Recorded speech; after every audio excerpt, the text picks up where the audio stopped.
तटिल्लता समरुचिः षट्चक्रोपरि संस्थिता महाशक्तिः कुण्डलिनी विसतन्तुतनीयसी। తటిల్లత సమరుచి మెరుపు తీగలతో సమానముగా కాంతిగలది. రెండు నల్లని మేఘాల మధ్య ఏర్పడే మెరుపు తీగలను పోలిన కాంతి వలె ఉండు అమ్మవారు.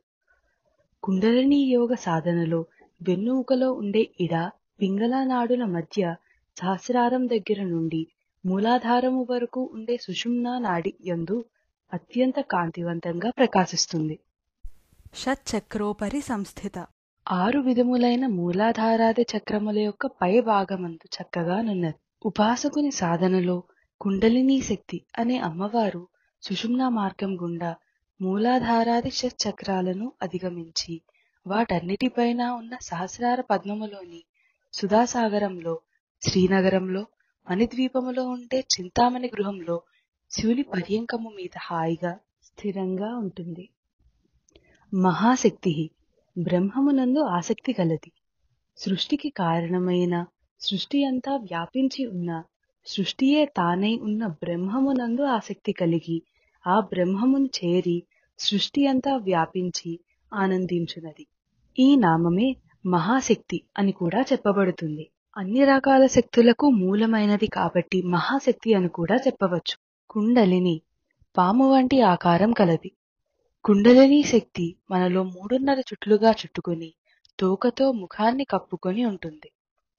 ఖనిజ స్థితి, వృక్ష స్థితి, జంతు స్థితి దాటిన తర్వాత మనుష్య జన్మ వస్తుంది. ఖనిజ, వృక్ష, జంతు స్థితులు దాటినందుకు 3 చుట్లు, మనుష్య జన్మ వచ్చినందుకు అరచుట్టు. కుండలినీ యోగ సాధన వలన మిగిలిన అరచుట్టు పూర్తి అవుతుంది. వ్యక్తిలోని కుండలినీ శక్తి వ్యష్టి కుండలిని అంటారు. ఈ కుండలినీ శక్తికి అధిదేవత సుబ్రహ్మణ్య స్వామి. కుండలినీ శక్తి వలయాకారంలో ఉంటుంది కనుక వల్లీనాథుడు అని కూడా సుబ్రహ్మణ్య స్వామిని సంకేతిస్తారు. బిసతంతు తనీయసి తామర కాడలోని ప్రోగు వలె సన్నని స్వరూపము గలది. కుండలినీ శక్తి సూక్ష్మమైనది. తామర కాడను విరిచినప్పుడు సన్నని దారపు పోగులలాగా వస్తాయి. అవి అత్యంత సూక్ష్మంగా ఉంటాయి. ఈ సూక్ష్మత్వాన్ని పోల్చడానికి మాత్రమే తామర కాడలోని దారంతో పోల్చారు.